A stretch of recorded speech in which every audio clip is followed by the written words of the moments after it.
सभ्य लोकतान्त्रिक व्यवस्थामा राज्यका अङ्गहरू आफ्नो सीमा र मर्यादामा रहेर चल्छन्। एउटाले सीमा नाघे अर्कोले नियन्त्रण गर्छ र व्यवस्थामा सन्तुलन ल्याउँछ। केही गरी व्यक्ति विवादित भए संस्थालाई जोगाउनका लागि त्यागको बाटो रोज्न लगाइन्छ। तर यहाँ राज्यका हरेक निकाय र संस्थाहरू धराशयी बन्दैछन्। कार्यपालिका, व्यवस्थापिका, न्यायपालिका र अरू स्वायत्त निकायको साख पनि तीव्र गतिमा क्षयीकरण भइरहेको छ। ती संस्थालाई यो हालतमा ल्याइ पुर्याउन तिनका नेतृत्वकर्ता नै लागि परेका छन्।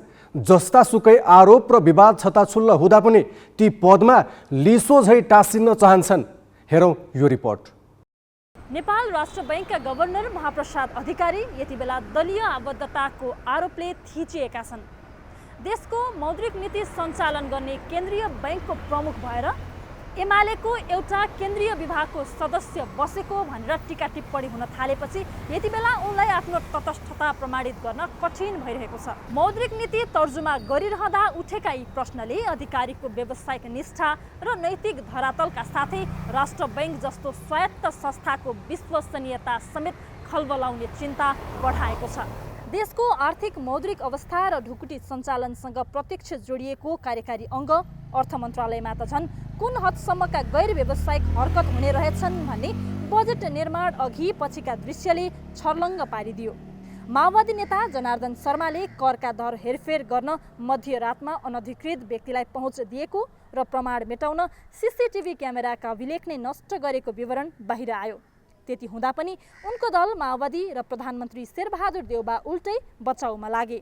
निकै आलोचित भएपछि प्रकरण सामसुम पार्न संसदीय छानबिन विशेष समिति गठन र मन्त्री पदबाट शर्माको बहिर्गमन रोजिएको छ। तर यति ठूलो कसुरमा फौजदारी कानुन अनुसार अनुसन्धान र अभियोजनको प्रक्रिया अघि नबढाई विशुद्ध राजनीतिक तहमा थामथुम पारिँदैछ। अझ अर्थमन्त्रीका हरेक गैर व्यावसायिक क्रियाकलापमा अर्थ सचिव मधु मरासिनी सहित कर्मचारी संयन्त्र पुरै सहयोगी बनेको देखियो। यी घटनाक्रम राज्यका संरचना कसरी आफ्नो मूल्य मान्यताबाट क्षत विच्छेद भइरहेका छन् भन्ने दृष्टान्त हुन्। आर्थिक क्षेत्रकै अर्को नियामक निकाय धितोपत्र बोर्डका अध्यक्ष भीष्म ढुङ्गाना आफै व्यवसायिक आचार विपरीत भित्री कारोबारमा संलग्न रहेको सार्वजनिक भएपछि पदबाटै हात धुनु परेको थियो। नेतृत्वको बदनाम चरित्रले सिङ्गो संस्थामाथि नै धब्बा लागेको अर्को क्षेत्र हो न्यायपालिका। प्रधान न्यायाधीश चोलेन्द्र शमशेर राणाले मर्यादाको लक्ष्मण रेखा नाघेर कार्यकारीसँग अनैतिक लेनदेन मात्र गरेनन्, मुद्दामै चलखेलमा उत्रिए। यसमा उनका परिवारका सदस्यसम्म मुछिए। सिङ्गो बार र बेन्च विरोधमा उत्रिँदा पनि राणा टसमस भएनन्। विवादको निकै पछि उनी विरुद्ध महाभियोग प्रस्ताव त दर्ता भयो, तर सार्वभौम संसदले निर्णय लिन खुट्टा कमाइरहेको छ। संसदले निकास नदिँदा सिङ्गो न्यायपालिका यति बेला काम चलाउ नेतृत्वको भरमा चलिरहेको छ। यो अवस्था कहिलेसम्म रहन्छ भन्ने अनिश्चित छ। राज्यका निकायहरू र प्रमुख भनिएका अङ्गहरू यति भद्रगोल र लथालिङ्ग बनिरहेका छन् कि यसबाट स्वयं व्यवस्थापिका पनि अछुतो रहन सकेको छैन। व्यवस्थापिकाको नेतृत्वले पूर्ण मनोबलका साथ काम गर्न सक्ने अवस्था पनि छैन। सभामुखमा निर्वाचित भए लगत्तै अग्नि सापकोटाले उनकै कार्यकक्षमा बोलाएर पत्रकारहरूसँग भनेका थिए, मैले कहिलेसम्म काम गर्न पाउँछु मलाई थाहा छैन, तर जबसम्म काम गर्न पाउँछु संसदलाई जीवन्त र जनमुखी बनाउने काम गरिरहन्छु। हुन पनि उनीमाथि काभ्रेका अर्जुन लामाको हत्या अभियोगमा मुद्दा चलाउनु पर्ने माग सहितको रिट सर्वोच्च अदालतमा विचाराधीन छ, जसलाई उनको टाउकोमाथि झुन्डाइएको तरबार मान्ने गरिन्छ र व्यवस्थापिकासम्म पुगेको यो भद्रगोलको श्रृङ्खला राज्यका अन्य निकाय र अन्य अङ्गहरूमा पनि सर्दै गइरहेको छ। यता अख्तियार दुरुपयोग अनुसन्धान आयोग सहित विभिन्न संवैधानिक अङ्गका 52 पदाधिकारीको टाउकोमा पनि त्यस्तै तरबार तुर्लुङ्ग झुन्डिएको छ र उनीहरूको नियुक्ति विवादमा अदालतले के निर्णय दिन्छ भनेर सबै पर्ख र हेरको अवस्थामा छन्। यही कारण उनीहरूले पूर्ण इच्छा शक्ति सहित काम गर्न पनि सकेका छैनन्। सरकारी हर हिसाब केलाउने अर्का शक्तिशाली संवैधानिक पदाधिकारी महालेखा परीक्षक टङ्कमणि शर्मा पनि विवादको भुङ्ग्रोमा छन्। एकातिर उनले संसदीय विशेष समितिमा गएर आफू मातहतका कर्मचारीले सिडिओ र न्यायाधीशबाट समेत घुस खाने गरेको खुलासा गरे, तर ती कर्मचारीको विवरण सार्वजनिक गर्न सकेनन्। अर्कोतिर केही मन्त्रालयका कर्मचारीसँगको मिलेमतोमा नियमित प्रक्रिया छलेर ठूलो अङ्कको बेरुजु राफसाफ गरिदिएको प्रकरणमा सार्वजनिक लेखा समितिले उनीमाथि छानबिन थालेको छ। राज्यको एउटा संस्था बिग्रदा वा एउटा पात्रले गल्ती गर्दा अर्को संस्थाले नियन्त्रण र सन्तुलन गर्छ भन्ने मानिन्छ। तर यहाँ त नियन्त्रण र नियमन गर्ने संस्थाहरू झनै कमजोर, बदनाम र खोक्रो बन्दै गएका छन्। तिनको नेतृत्व गर्ने पात्रहरू आफै इमान र नैतिकताको प्रश्नले घेरिएका छन्। उनीहरूलाई कारबाही गर्नेहरू त झन् आफ्नै निजी लाभहानिको हिसाब गर्न व्यस्त छन्। अर्थात् राज्य प्रणालीमा जता हेऱ्यो त्यतै भुवाङ देखिन थालेको छ। क्यामेरामा जय तामाङका साथमा सृजना घिमिरे, ग्यालेक्सी 4K, काठमाडौँ। राज्यका महत्त्वपूर्ण अङ्गहरूको साख यसरी चिन्ताजनक अवस्थामा पुग्नुको कुनै हठात कारण छैन। यो त गएका केही दशक यता गरिएको खराब अभ्यासको उत्कर्ष मात्र हो। मुलुकको थिति बसाल्ने यी संस्थाहरूको साख कसरी धुलिसात पारियो त? ग्यालेक्सी संवाददाता अक्षर काकाको यो प्रस्तुति हेरौँ। राज्य प्रणालीभित्रका भ्रष्टाचार र अनियमिततालाई खोजी दोषीलाई कानुनी कठघरामा उभ्याउनु पर्ने निकाय हो अख्तियार दुरुपयोग अनुसन्धान आयोग। तर त्यही निकायमा कर्मचारी तन्त्रका सर्वाधिक बदनाम पात्र पुगे। 2070 सालमा लोकमान सिंह कार्कीलाई प्रमुख आयुक्त बनाउँदा एकातिर संवैधानिक परिषदको पूर्व निर्धारित कार्यविधि छलिएको थियो भने अर्कोतिर सार्वजनिक विरोधको पनि बेवास्ता गरिएको थियो। त्यस शक्तिशाली निकायको दुरुपयोग अत्यधिक भएपछि महाभियोगको अस्त्र प्रयोग गरेर उनलाई शक्तिहीन बनाइयो र सर्वोच्च अदालतले त्यस पदकै निम्ति अयोग्य घोषणा गरिदियो। कर्मचारी तन्त्रमा कार्की जत्तिकै बदनाम थिए दिप बस्न्यात। कार्कीको ठाउँमा उनलाई नियुक्ति दिनु हुँदैन भन्ने तत्कालीन प्रधान न्यायाधीश सुशीला कार्कीलाई महाभियोग लगाएर बस्न्यातलाई अख्तियार प्रमुख बनाइएको थियो। पछि तिनै बस्न्यात ललिता निवास जग्गा घोटाला काण्डमा भ्रष्टाचार मुद्दा खेप्न पुगे। अख्तियारकै तत्कालीन आयुक्त राजनारायण पाठकले पनि संस्थाको बदनाम गर्न कुनै कसर बाँकी राखेनन्। नेपाल इन्जिनियरिङ कलेजको स्वामित्व विवाद मिलाउन 78 लाख घुस मागेको अडियो नै बाहिरिएपछि आफ्नै संस्थाले उनी विरुद्ध मुद्दा दर्ता गर्नु पर्यो। अहिले अख्तियार प्रमुख प्रेम कुमार राई सहित करिब 52 संवैधानिक पदाधिकारी नियुक्ति प्रक्रियाकै विवादका कारण राम्रोसँग काम गर्न सकिरहेका छैनन्।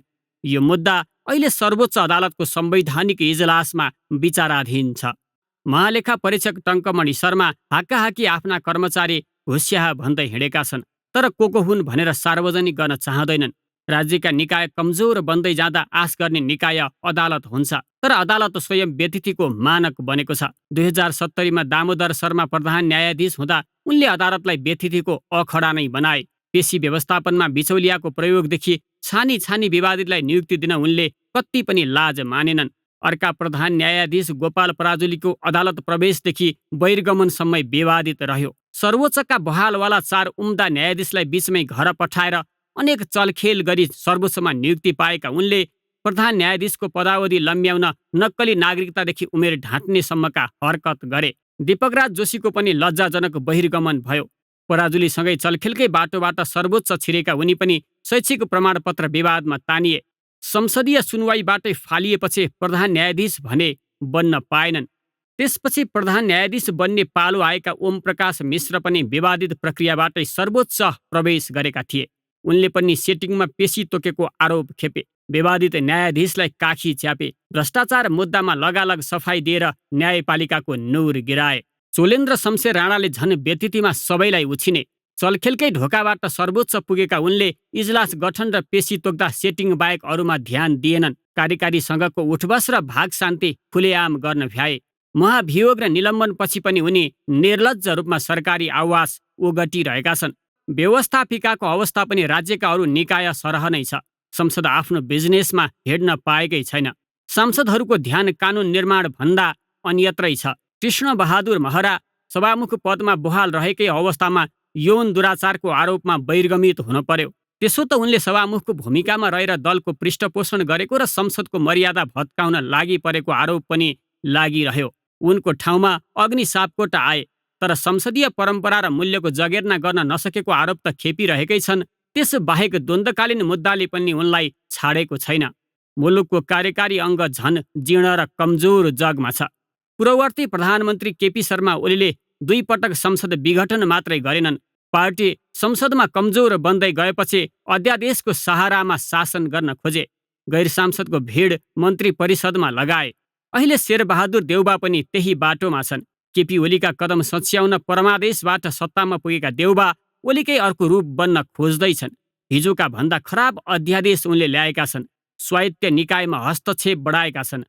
मन्त्रीहरूका वेतनदामा रमिते बनिरहेका छन्। परिवारका सदस्यको स्वार्थमा राज्यका नीति हेरफेर गर्दैछन्। नियमनकारी अङ्ग नेपाल राष्ट्र बैङ्कका गभर्नर महाप्रसाद अधिकारी राजनीतिक दलको कार्यकर्ता बनेको आरोप बोकेर हिँडिरहेका छन्। यसअघि पुँजी बजारको नियामक निकाय नेपाल धितोपत्र बोर्डका अध्यक्ष भीष्म ढुङ्गाना सेयरमा भित्री चलखेल गरेको आरोपका कारण बाहिरिनु परेको थियो।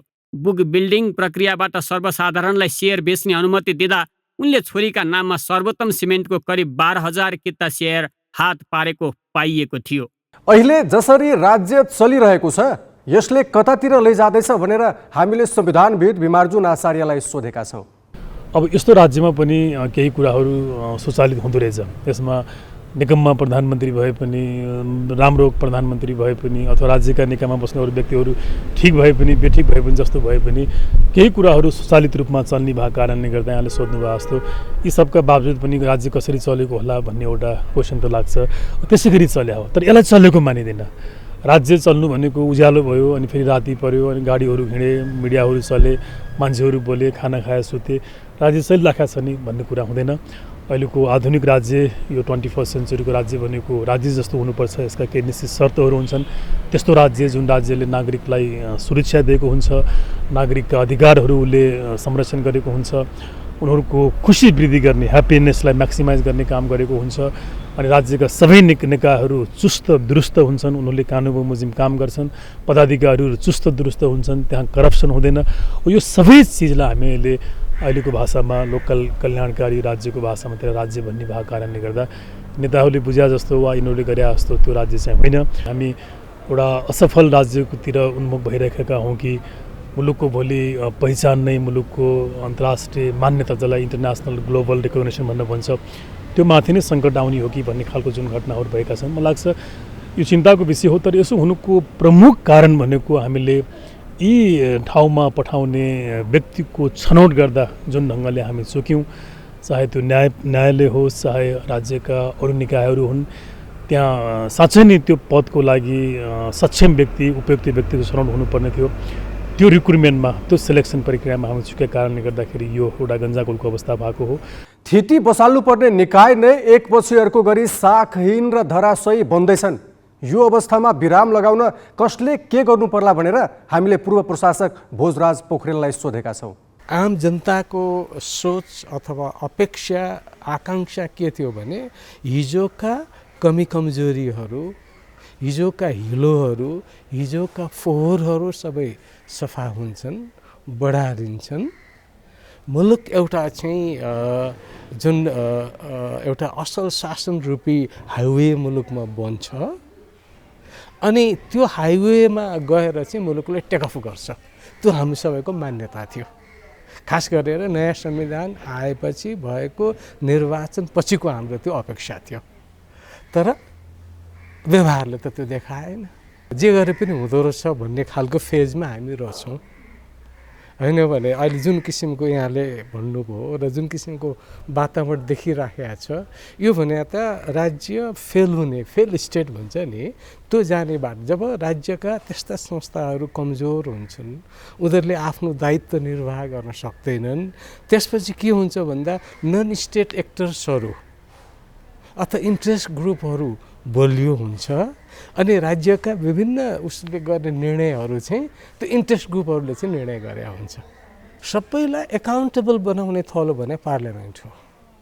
त्यो पार्लियामेन्ट अहिले के भयो भन्दाखेरि 2-3टा दलका नेताको चाहिँ त्यो बन्धकको रूपमा भयो। कसरी चाहन्छ उनीहरूले त्यसलाई चलाइदिने, त्यो संस्थाले बलियो पार्नुपर्छ पार्लियामेन्ट्री सिस्टमलाई।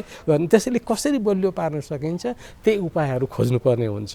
त्यसैले के त एउटा इन्स्टिट्युसनहरू बलियो पार्नु पर्यो।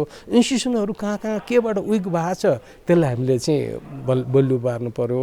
अर्को सिस्टममा रिभिजिट गर्नु पर्यो, अघि मैले भने, होइन। तेस्रो चाहिँ पत्रहरू यस्तो पठाउँ, किनभने तिनै इन्स्टिट्युसनमा चाहिँ त्यही कानुन, त्यही संस्थामा पनि त्यही प्रक्रियाभित्र पनि कुनै पात्र गएको त एकदम धेरै राम्रो सबैले वाह वाह गरेको छ नि त। मुहान सफा नभइकन तल त सफा हुँदैन। अहिलेको समस्या भनेको त्यो मुहानमा छ। देश चलिरहेको त छ भनेर हुँदैन, कसरी चलिरहेको छ भन्ने मुख्य पक्ष हो।